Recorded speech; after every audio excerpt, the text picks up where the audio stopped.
this is Linda, and I am really pleased and very excited to introduce to you my guest today because he's an expert in something that I know very little about. So I'm going to learn along with you.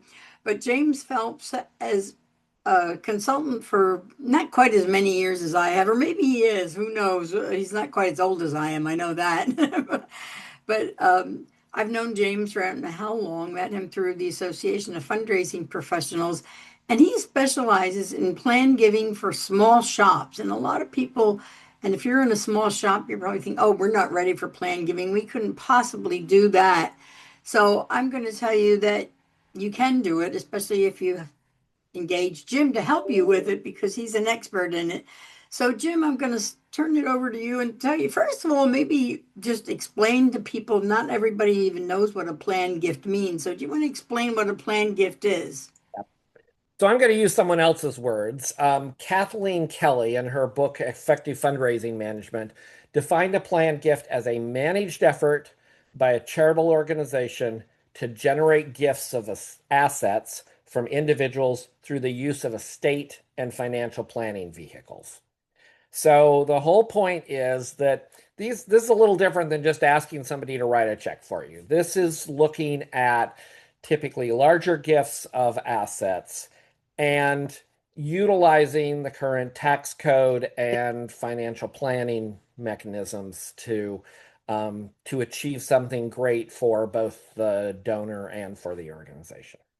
I think that's really important that it is for the donor as well as the organization, because I know as a donor who has made some estate gifts in my will, it it really pleases me and helps me know that I'm going to be able to fulfill some of my goals in life after I'm gone from this world. So I think that's really a good point that it helps the donor and the organization. And I think I know the answer to this next question, but I'm going to ask it anyway, because like I said, many of you probably think, oh, we're not ready for a planned gift. When is an organization ready? When should they think about starting a planned giving program? So I typically recommend that if an organization has 10 years under their belt, that it's time for them to start a planned giving program. So if you've got any history, organizations that are newer than that may be challenged starting a planned giving program because from the donor's perspective, they may think, well, they've only been around for a few years. Will they still be here when I drop dead? That's a good point. Um, and so the tipping point seems to be somewhere around the 10-year mark. But if an organization has a history of 10 years or more, there's no reason not to start a plan giving program. That's a good point. And that's a funny that you mentioned, will this organization be around when I'm dead and gone? Because I did have to change my will like three times. At first, I lived in Pennsylvania and I belonged to a church for 40 some years and I had left them an inheritance. Not a lot. I'm not a big wealthy person, but I left them something in my will. And it turned out we ended up having a pastor who had embezzled some money, a lot of money, and went to jail. And eventually the diocese closed the church. And I said, well, I guess I better change my will. There's that church doesn't exist anymore. Yep. So that's a good point, I think, that people are going to think about that. Is this organization going to be around for a while? But I want to go back to advantages to the donors, other than the warm, fuzzy feeling that I have for the organizations that I have. What are some of the advantages of a donor of leaving a planned gift? So some of the ones that seem, clearer to people, um, as I talked about, a planned gift, really, you're looking at estate planning when you're making some sort of a planned gift. And so there are estate taxes if your estate is large enough. So for some larger donors that have some serious assets, there may be income and estate tax deductions. There are vehicles that may be able to provide you some lifetime income. So charitable gift annuities, for instance. So that can also help supplement your retirement income. So all of these are things that when you're talking to a financial planner, they're going to be recommending some of these things anyway. But but oftentimes estate planners and financial planners, if they haven't worked with a lot of charities, it doesn't occur to them to talk about some of the specific vehicles that may be advantageous both to the donor and to a charity that they care very deeply about. So you can also avoid capital gains tax liabilities. You Of course, then the other is you have the ability to pass on assets to an heir after an organization has used it. So if you set up, certain trusts, you can do that as well. So these are all things that typically those of us as we're reaching retirement, and I'm getting near there, so I'm paying a lot more attention to it. Um, that if you take not only your consideration about what your retirement's going to be, but also what happens to those charities that I've been giving to, for 20 years that I'm not going to have as much income as I used to, and how do I take care of those charities as I move forward? Those are important. My legacy is important to me, and this is a way for for people to take both themselves and the charitable organizations that they support into mind. Great. And of course, there's always advantages for the organization to start a plan giving program. And again, I think I know some of these, but I'd like to hear it from the expert. What are the advantages to the organization? So, of course, when the gift matures, which is the way that we politely say when the person dies, when the gift That's a matures, nicer way to um, say yeah, it. um, we're going to receive whatever assets those were that were set up.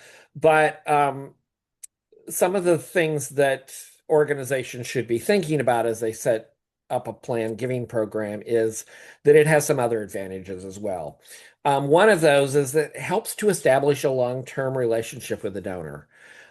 There have been studies done that show that rarely, unless instances like what you referred to, rarely do people remove charitable organizations from their will. They will often add additional charitable organizations, so the pie gets cut up a little bit smaller from the organization's perspective, but they rarely take them out unless some event happens, like the organization goes out of business, or you get into some fight or some little spat with the organization. So it allows you to build this long-term relationship with people. And once people have made that commitment to put in their will, it's almost like it's kind of locked in for them. And so it's an opportunity for you to continue stewarding them, even if they're not giving present day gifts. Um, Plan giving encourages people to think about what those gifts of assets might be. Some people, you know, don't even necessarily know what's available and what they could do, and it just doesn't even occur to them that, oh, I could um, give money to the organization for a period of time and then have the remainder of the assets go to my grandchildren who are young now but will be adults in 18 years. Um, and It really enhances the opportunity for people to make bequests to you, which is the most common way that people support organizations. I So, think from the donor's perspective, one other area that I think is prevalent, at least it is in my mentality, maybe it's not in everyone's, but once I've made a planned gift to that organization, I do want to make sure they're going to be around. Like I said, unfortunately, that place, the church that I had given to was closed. But because I want to make sure they're around, I'm going to probably increase or continue my annual giving as well. So I think that's another advantage to me, that it kind of encourages people to support you annually once they've made an investment of a planned gift. But I want to go back to something you said about, what vehicles exist, because I think this is why a lot of people don't start it. They don't know all the different vehicles and which ones are the best for their organization, which is best for their donor, which ones should they really be promoting. So Yeah. talk a little bit now. Here's the area where I'm lost, all the Yeah. vehicles. And the thing is there's tons of them. And unless you do this full time, which I think that I do very well helping organizations to set up plan gifts, but I'm a generalist. But I'm a generalist who has some background and knowledge in plan gifts. And so um, I talk about these a little more carefully than a lot of development professionals will. But there are vehicles that even I don't necessarily stay up to date on all of the various things. Every time the tax code changes, the estate planning attorneys and people who only do plan giving focus on like, okay, how can we best rearrange things to take advantage of the tax code or whatever. So there are some very complicated vehicles, but looking at some general categories. So the easiest way to make a charitable gift through your estate is a bequest, including something in your will. And that can be either a percentage or a specific amount. Most attorneys will recommend to you that you do a percentage because if you don't have that specific amount and you make a specific bequest, that will take priority. So if you make a specific amount to a charity and that's not in there, they will fulfill that before maybe the percentage gift to your children. So a lot will recommend that you divide that up into uh, percentages of your estate. But so that's the easiest. But some of the other things that we look at, so there are charitable remainder trusts. So trusts that are set up that may pay out uh, money over a period of time, and then at the end of that period of time, the money goes to the organization that's the beneficiary. Um, stock in and of itself and those are planned gifts that you can make while you're still alive. So stock gifts are technically, by the definition that I gave you, um, uh, a, a planned gift as well. Um, Life estate. So sometimes, a spouse will die and leave the house to their spouse for the remainder of their life. And upon the second spouse's death, then the proceeds from the house will go to the charity. Um, there's charitable gift annuities. Um, Similar to a commercial annuity where you give the organization a lump sum and then they pay out over a period of time. Um, Life insurance benefits. You can name a charity in your life insurance. Um, and another one that's common is just naming charity as a beneficiary on your retirement account. When you get a new job and you're talking to the human resources department, they'll give you some forms to fill out and for your IRA that's set up or whatever vehicle they're using, you can designate a charity as one of your beneficiaries or as one of your contingent beneficiaries. So those are some of the more popular ones. As I said, there's tons of those, and there's ways in which trusts can be set up that may take more advantage. It depends upon your individual situation. Um, but those are sort of the basics. Which are the ones that you think most organizations should really promote, especially if they're new to this and they don't want to learn all of that, or they don't have a Yeah. plan giving officer on their staff? Yeah. Um, the things that are the easiest for organizations to promote, the first one is bequests. And the majority of plan gifts in this country are bequests. The second easiest is trusts. And that's typically something that the donor is setting up a trust for some other reason, and they can name the charity as one of the beneficiaries. And there's ways to set that up as a lead trust where the charity gets money for 20 years and then the money goes to another um, beneficiary that, like I said, maybe grandchildren.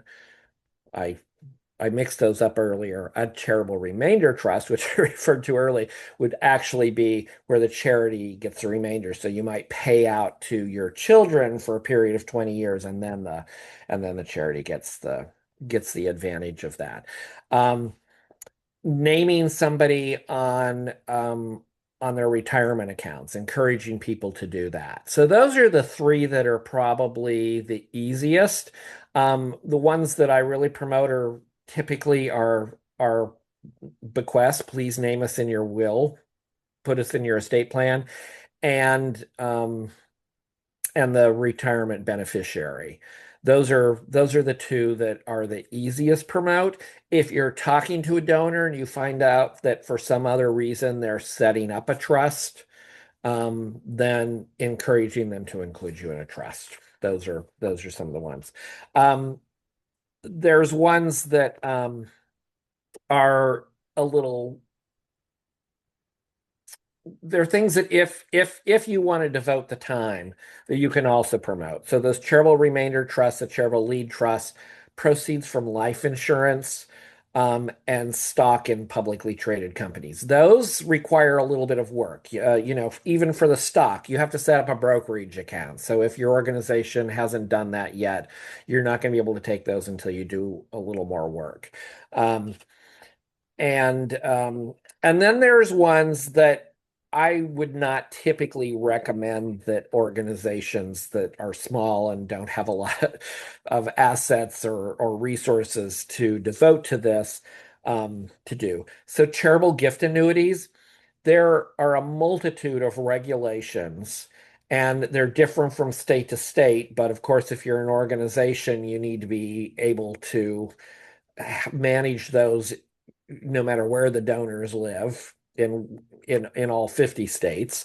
And so those require a fair amount of work. And you'll see that a lot of national organizations and larger organizations offer charitable gift annuities.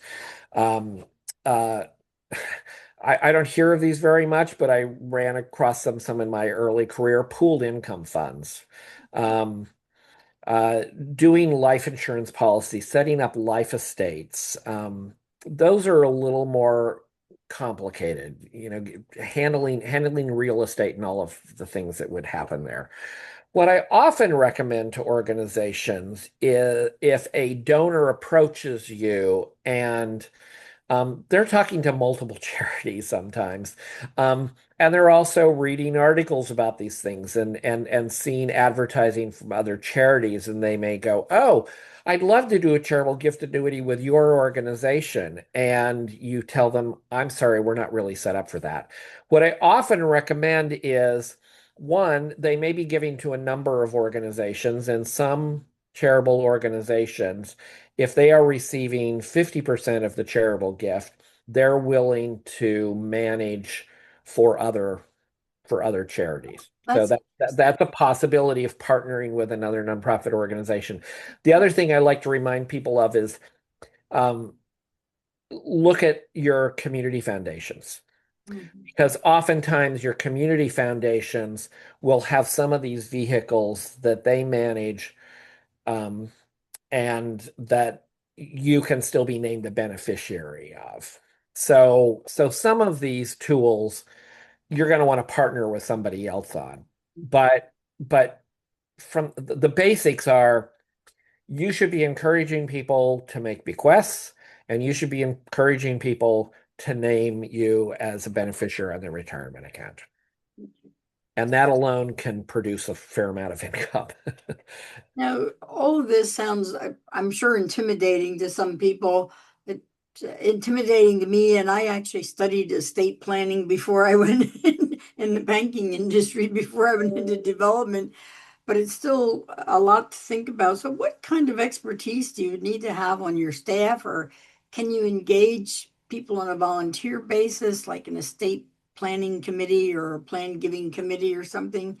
What do you need in your staff or in-house to manage all this? The reality of it is you don't have to be an expert in this because there are lots of other experts.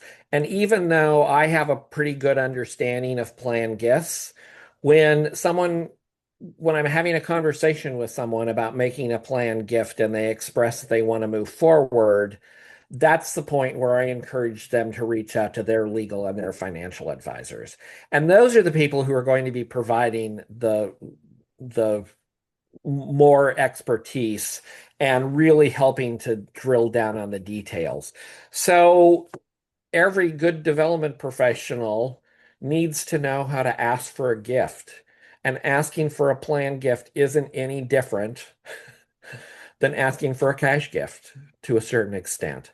Mm. The vehicles and the way in which those assets transfer to the organization are different, but you don't have to be in, you don't have to know what an IMCRED is.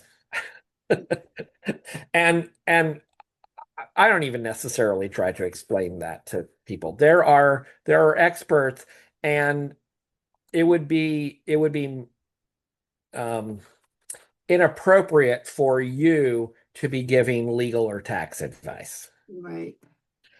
So those advisors are going to need to be involved anyway if you're doing a planned gift.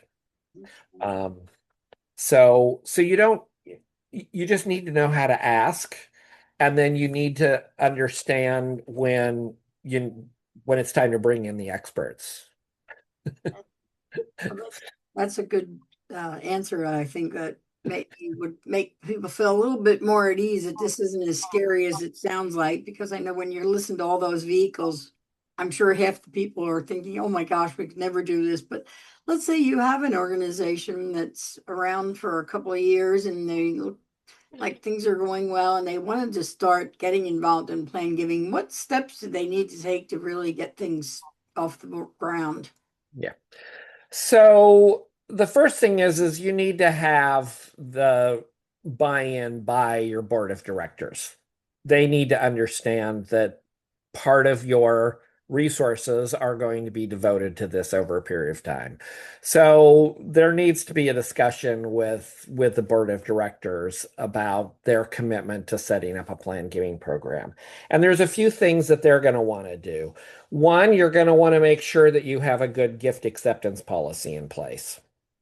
And you're going to want to determine which vehicles are we going to work with. Are we only going to take bequests and encourage people to retirement? If someone wants to provide us assets through a trust, are we willing to do that? Um, Look at things like life insurance policies. Those can get very complicated and may require assets from the organization. Real estate's another thing. Are you going to accept gifts of personal property? So um, uh, you need buy-in from the board. And then, and here's one that often becomes a bit of a debate among the board. What are you going to call this program? Hmm. And some people pick something very simple like a legacy society or a legacy circle or something along those lines. That can be a good thing to do because people will look at that and will understand what that is. Other organizations like to make that something that is tied to their mission or is tied to their history. And so, for instance, when I worked with the ACLU was on staff there, we had what was the De Silver Society, because early on in the organization's history, someone with the last name of De Silver had made a significant gift to the organization that was credited with saving the organization from going out of business at the time. And so to honor that person, they named it the De Silva Society. Does that mean anything to anybody outside of the ACLU? Probably not so much. And at the same time, um, it can be a way to honor your history. There are a number of plan giving societies I live in Portland, Oregon, in the Portland area that are named after um, one of the early pioneers of the city who helped set up a number of institutions like the Oregon Humane Society and a few others. And their plan giving societies are named after that individual. So, that could be nice. So you need to come up with a name. And then you need to figure out how you're going to market this once you have made those decisions about what are we going to accept, what are we going to name this. Um, and to get started, it's always good to start with your board. These are people that should be committed to your organization, and you should be approaching them first and seeing if some of them are willing to do this. And you want to have a few people in place when you start this program and when you start advertising it. Um, so so yeah, those are sort of the early steps of what you need to do. Do you find it sometimes hard to convince the board to put resources behind this program because they may not see money? If a 30 Yeah. year old puts you in their estate, chances are you won't see that money for a long time. Yeah, I mean that is the challenge. And the reality of it is if you're going to do this right, it's going to require some staff time. Now, I will say typically for most organizations that I worked for, that was maybe if it was a one person shop, that was maybe 5 or 10% of my time at most for me to pay some attention to plan giving. Um, you've got a lot of other things. You've got your major gifts program, you've got your event, you've got a lot of responsibilities, and we are talking about doing planned gifts in small shops. But the reality of it is if you don't start now, given that the revenue happens down the road, as I said, when the gift matures, when people move beyond this realm, is when the gift actually happens. And that could be 10, 20, 30 years out, right? But if you don't start now, you're not going to have that revenue down the road. So one thing that a quote that I really love that I think applies to plan giving is Arthur Ashe used to say, start where you are, use what you have, do what you can. And the person that follows you as a development professional in your organization 10, 20 years down the road is going to thank you for this. And if you don't start now, it means that those gifts are now going to be 20, 30, 40 years out instead of 10, 20, 30 years out. So you need to start at some point, and it doesn't require a huge percentage of time. You don't have to have a staff person who's solely devoted to this. Most of my career was working in one-person shops. Um, there was one organization I worked for where we were a six-person shop, and I was the major and planned gifts manager, and I was spending about half of my time on planned gifts. So that was like 1/12 of the development department, right? It's rarely a large portion of what an organization does, but it can have significant returns if you invest a little bit of time over the years. Right. I had an incident that maybe you have some insight on this, how to avoid it. This was many years ago. I had a client who had changed the name of their organization, and unfortunately, someone had left a bequest to them with the name of their old organization. And when they went to pay it out, that organization didn't exist anymore. And unfortunately, another organization with a more similar name ended up getting the money that Hmm. was intended for this organization. Is there something you can do to prevent something like that happening? Absolutely. That's a great question, Linda. Um, the number one thing is this is why you bring the legal experts in, because the legal experts know what to do. But the other thing that I normally do working with my clients is I provide some sample language. Mm. And you want to typically have the name of the organization. Um, you want to have their location, at least the city, sometimes the address, although organizations move, right? So that may be irrelevant. And put their tax ID number in. Oh, that's a good. Yeah. So typically you will have on your website sample language for how somebody could leave a specific bequest or a contingent um, bequest or a percentage of their estate. Um, you would That's a have great that idea sample because language your up on tax your. ID number is probably not going to It's change not going to no matter change. what else changes, addresses, I name. mean, organizations merge sometime and choose one of the two of those. If you can show the chain of ownership of the organization, then that could happen. I will say one of the charities in my will, their mission broadened and they changed the name of their organization. And when I updated my will, I changed the name. But I do think that given what their name was previously, that they would have been able to document fairly well. Well, yes, it was Dogs for the Deaf. We used to be Dogs for the Deaf, we're now Dogs for Better Lives. Oh, Because they broadened their mission and they also provide um, support animals for people with autism. oh, okay. So they changed their name. So um, yeah, but they should be able to show the chain of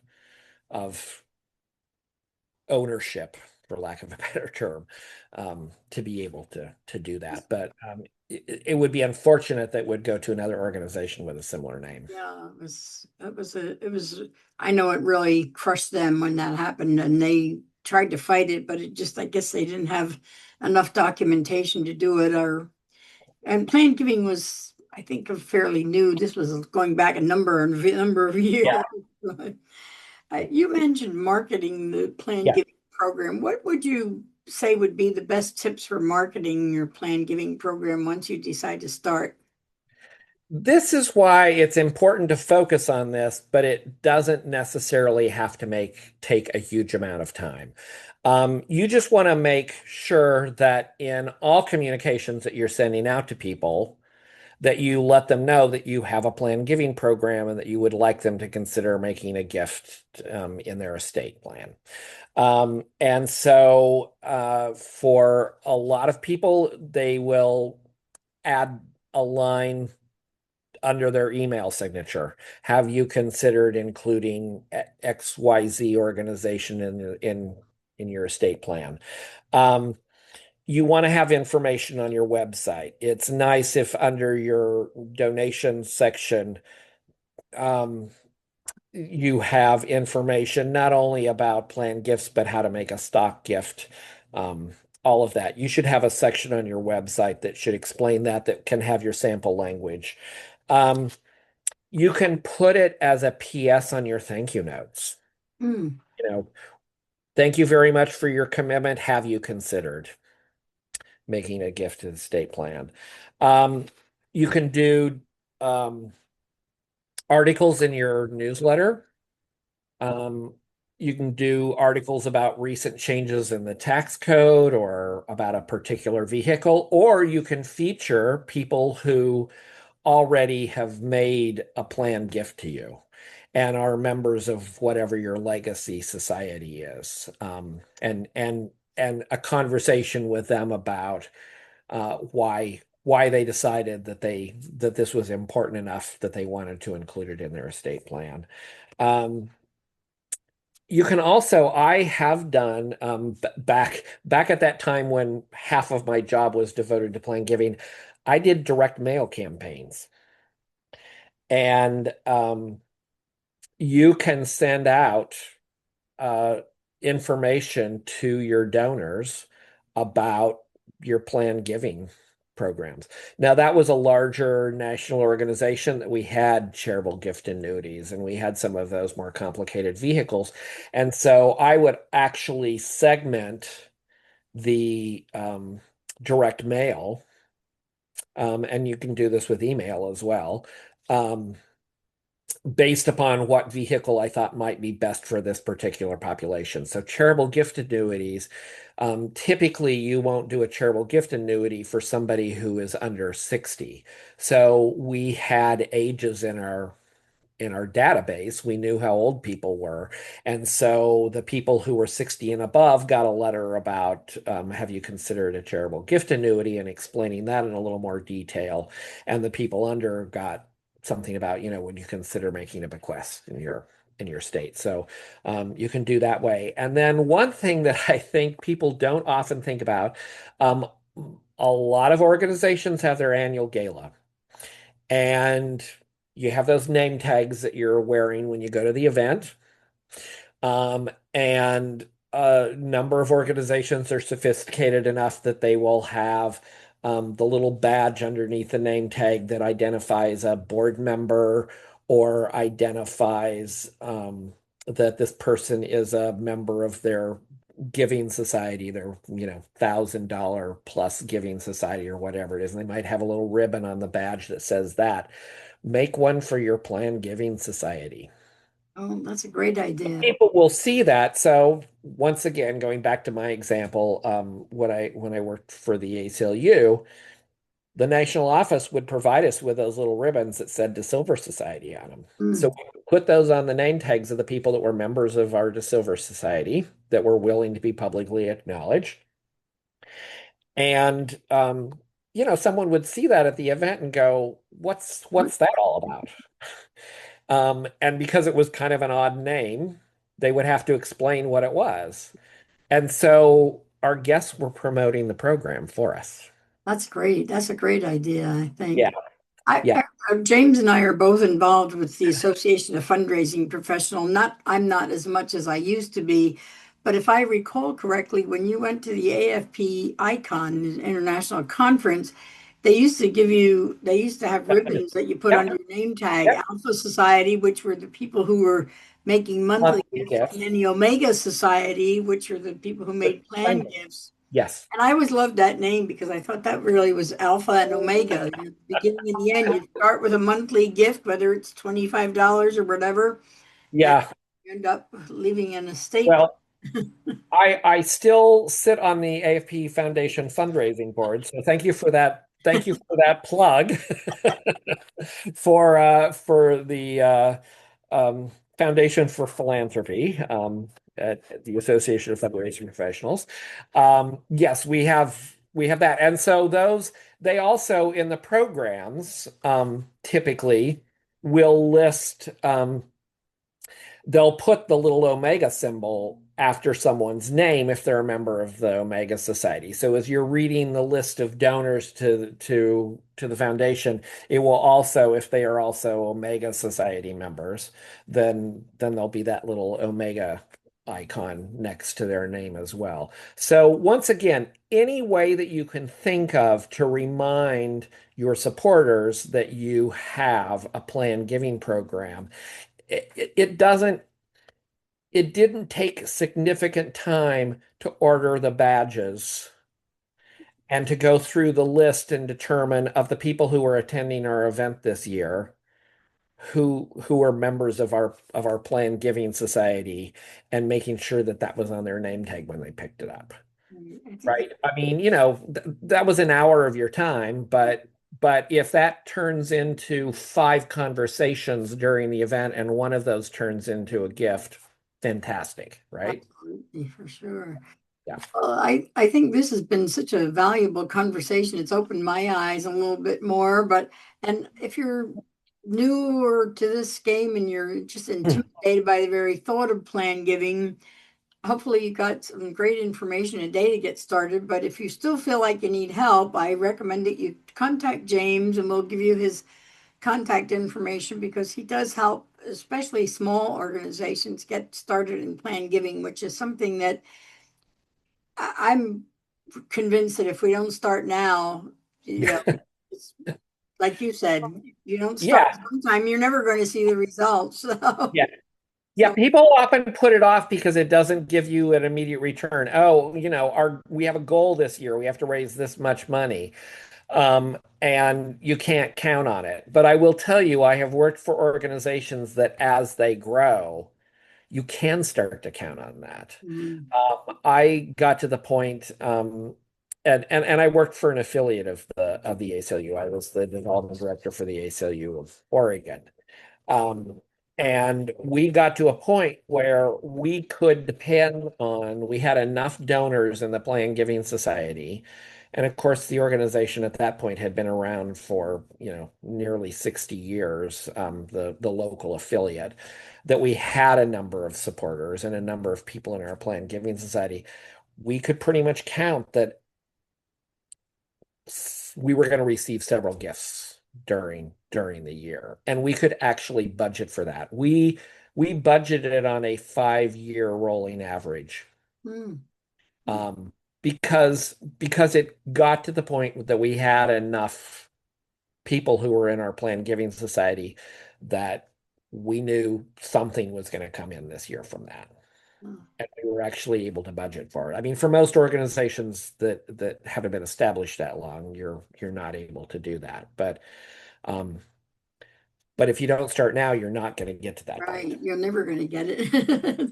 I think that's definitely wise advice, and I really want to thank you, James, for being a guest today. And I hope that everybody that's listening really has a second thought now about maybe we can do a plan giving program. It's not all that hard.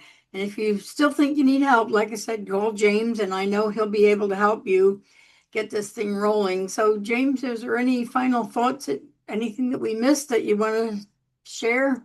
So I have one little tip, and this once again is a story about the ACLU. So when I started there, this was a number of years ago. It was back in 2005. They had, just before I started working there, had started this matching challenge. They had a donor at the national level who had some significant assets and was willing to do a present day match Mm, or planned gifts. mm, This was extremely generous. It was someone, as I said, who had some assets and was willing to, for each individual who made a commitment and filled out a one-page form making an estimate of what the value of their estate gift was, he was willing to give a 10% matching present day gift wow. to people who made $1 million gifts. So Oh, if someone included the ACLU in their will for $1 million, he made $100,000 gift. wow, that's amazing. Um, Mm, it was an incredible gift. And I recognize not every organization has a donor who can do that level, right? But to give you some idea of the results, they did the first round of this, it was a 2-year period. mm, And it ran from January of 2005 to December of 2006. It was so successful that after they took some time off, they started it up again, and it ran for another 2-year period from June of 2007 to May of 2009. mm. Um, when I started at the ACLU of Oregon the month before, which was when this challenge started, they had 66 people who were in their DeSilver Society, which was their plan giving society. At the end of the second round, we had 134 Wow, DeSilver Society members. that's fantastic. We were able to identify and procure $15.5 million in planned gifts from Wow. Oregon donors. And the national organization identified and procured 188 million in Oh my planned gosh. nationwide Wow. in this 4.5-year period. The thing that I learned about this is that the challenge provided an opportunity to talk to donors about planned gifts. The matching requirements created a deadline. I closed 12 of those gifts. People didn't know there was going to be a second round. I closed 12 of those gifts in December of 2006 Oh my because they gosh. didn't fill out the form by the end of December 31st. They didn't qualify for the match. And anybody who's done any work around plan giving knows that these conversations can go on for years before people actually sit down with their attorney and execute a will and change it and put you in their will. So it did that. And people love matching gifts. So ultimately, the donor who agreed to do this ended up making a gift to the ACLU of $7.2 million for the match. Wow. I Oh, recognize most of us, especially small shops, don't have a donor who can do that. Do you have a donor who could give $5,000 and the first 10 people who make a commitment, that donor will give a $500 gift? Scale it to what your donors mhm. and the people who are committed to your organization and to helping you start this plan giving program, what can they commit to? And I've helped a number of organizations set something like that up, and every time we've done that, it has been successful. That's fantastic. Yeah, no, it's a great it's yeah, it's genius. And it was very funny because when they started this, I was new in the job and I was getting an orientation from the person who handles plan gifts at the national office. And he told me about this. Oh, we have this great new exciting opportunity. And he told me all of the details. And I went, oh my gosh, does this donor know does he recognize what this might cost him? Um, and he said, "Oh, well, he's done it with another smaller organization, so he has some experience with this, and this is someone that has, some assets." Um, and I said, "Well, so there's no cap on this." And he said, "No, we're not capping this." So when the whole thing was done, um, the donor confessed that he had budgeted $2 million for this. It ended up costing him $7 million. Oh my Delighted he had the money. Um, and he was delighted that it was such a God. success Yeah, for them. I mean, his 7.2 million leveraged $188 million that's in amazing. Wow. so no, I think it's a really ingenious way to do this. And, I would encourage organizations to do something similar or to come up with something as equally innovative to promote their program. That's great. Well, if you don't have those innovative ideas, you know who to call because he'll be filled with them. And I want to thank you again, James. This is just, Absolutely. in fact, you reminded me that I've moved to another state and it's probably time for me to update my trust, my family trust. And I have a new church now, so I guess I'd better get on Yep. with that too. But I want to thank you again, and we'll have to have you back again sometime because you have another interesting sideline and that's, I don't know if you call it a sideline, but I know a lot of your work is in serving as an interim development person. So I think that might Yes. be another great topic. So maybe we'll Yeah. have you. I would love to talk about that as well. There are situations in which an interim is absolutely the right way to go, and I really like doing that. I am currently in my 20th Wow. interim since I started consulting. So, I have a and I friend haven't been who as long started as you. her first interim position, and she said, "I don't know if I like this or not. It's very demanding, but it would be interesting, I think, for the people who may want to engage an interim person, Yeah. or for maybe some consultants who are thinking about, is this something I want to do?" Yeah. So It, another it, time. it, yeah. I'd love to have that conversation. And then someday we'll just have to have you on the podcast to talk about all your travel experiences because Uh, had a bunch of those too. So I've done some world traveling in the last few years as well as well around the United States. So well, thanks so much, and we'll make sure that everyone gets all your information and I wish everybody success with getting their plan giving program off the ground because I think you all need it. all right. Okay, so Thanks for the opportunity to share this information, Linda. bye for now.